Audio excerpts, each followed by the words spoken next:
Of all the tricks, techniques and skills of video making, perhaps the most sought after understanding is the art and science of the opening. Your audience is swimming in a vast sea of video, and like fishing in a big ocean, the key is to know how to hook them, and hook them quickly. Hi, I'm Dean Arnett, and in this film we're going to look at some of the best ways to grab your audience, keep them engaged, and also ask, what actually is the opening? Is it the first 3 seconds, 9 seconds, or the first minute? But before we crack on, I have tutorials and videos coming out all the time, so please click subscribe on my YouTube channel and follow me on my social media channels. That's Dean Arnett on Instagram and Dean Arnett Video School on Facebook. Right, let's crack on. We certainly put a lot of work into the openings. I would say that they are, I mean, I can't speak for everyone, but they were always my focus. The first 90 seconds of a video especially were paramount to making or breaking a video, and I certainly put all of my time and effort into thinking about the opening. The opening serves a number of key purposes. The most important is it needs to hook the viewer, tease them and intrigue them. It needs to set up the story and, as best it can, explain what is coming up. It's a promo, advertising the rest of the film and giving you reasons as to why you should stick around. And it sets up agreed values, demonstrating the editorial and production style of the film. The top shot will scream out at you from your long list of shots and rushes that you have that might be hours and hours of footage, but one particular shot will scream out to you right at the start as if to say this is the top shot, because really what you want to do with a top shot is tell the whole story in one image in a way, and then from there on the rest of the structure comes off the back of that top shot, and it's almost like a reverse pyramid in a sense. You know, you start with the pinnacle and you work your way backwards, which I know isn't the conventional way of structuring a piece, but I think with Facebook especially, where you are vying with attention and also with people's news feeds, you have to start with something that's going to grab people instantly. The opening image is key. You have 3 seconds to grab the viewer, so it needs to be striking, summing up the story and ideally creating an emotional reaction. So the number one image that makes a great opening for us over a long period of time has usually proved to be an emotive face. Scientifically, it's proven that the human eye is drawn to the human eye. It is an immediate standout. So in terms of the 3 second view, getting people to stop scrolling and say, whoa, what's this? The emotive face has always proved to be spectacularly more effective than anything else. Having said that, there's times when it's not appropriate to have a face as the opening shot, and a lot of people's content won't necessarily lend itself to that.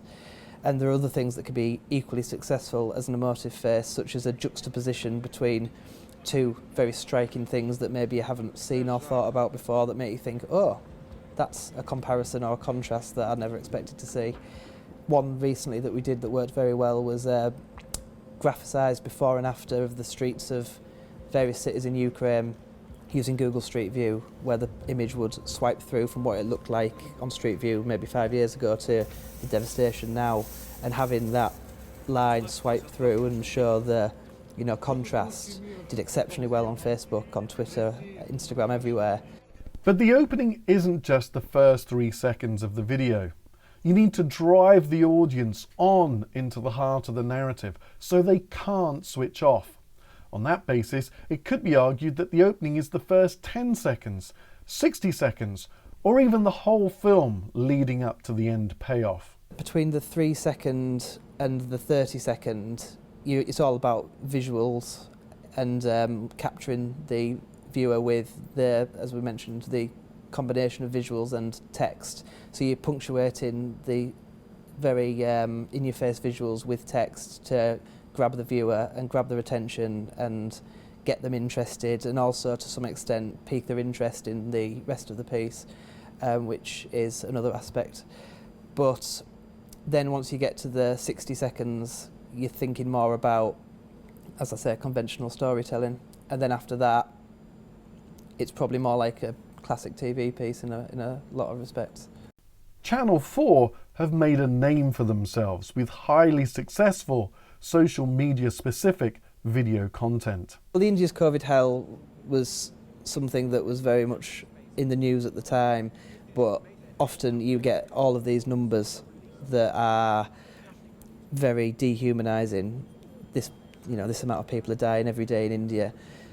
And what I really wanted to do when creating that opening was make people be smacked in the face by just one person whose mother was dying, just to give a sense of what if that was anyone with their mother in that situation. So yeah, you could say 1,000 people are dying a day, 10,000 people, or however many it was at the time.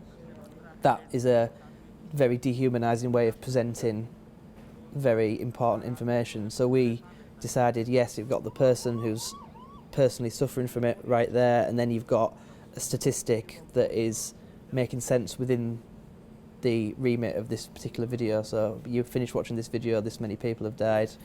It was a very useful technique in terms of, one, getting the audience in, but also holding them.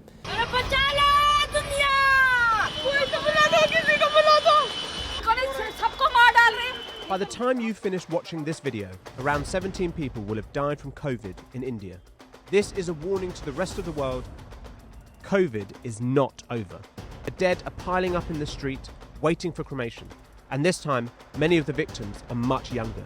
In a country of more than 1 billion people, those in cities struggle to keep their distance, while millions in rural areas don't have access to emergency care. And yet some still continue to celebrate religious festivals and attend political rallies held by the Prime Minister and other parties, while the spectre of a second wave lurked on the horizon. The Trump What Next was an interesting one because you throw into the future. A lot of people, because that was around the time we made that video, was when January the 6th happened. Everyone was wondering what Trump would do next. So having the video structured around the what next element, always looking forward, almost drove the narrative forward equally. So the whole phrasing of the video was about what's going to happen to Trump next, what's he going to do, where's he going to go, and we worked on it that way.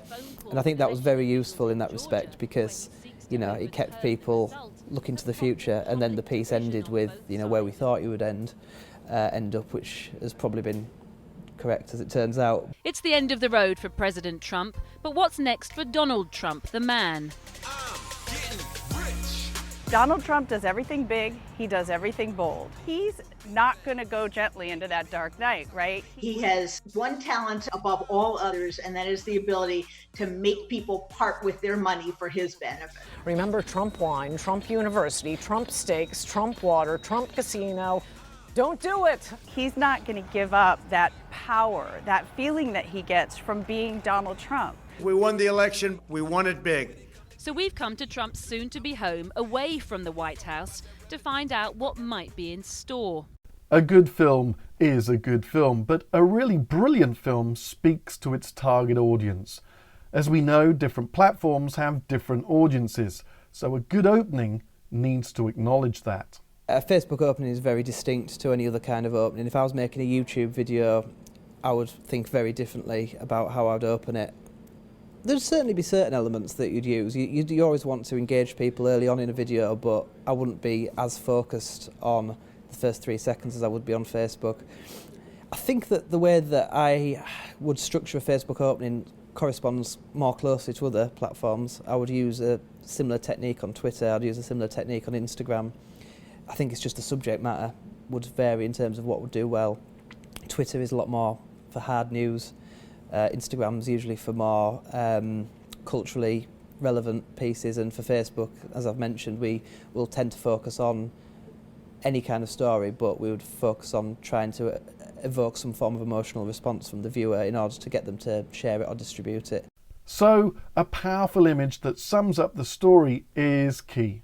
But beyond that simple premise, there are various opening styles that do well. All are story and audience dependent though, and all have their pros and cons. We've experimented with various different ways. One way is that we would do the opening as a self-contained almost promo for the rest of the piece as a whole. So maybe it'd be 45 seconds, maybe it would be a minute, and we would use that as a self-contained tease almost for the rest of the piece, and then we would enter the other side of the story at the point at which the opening ended. And we found that people would feel like they'd seen all they wanted to see at that point and would drop off in terms of viewing. So we also experimented with incorporating the opening into the overall piece.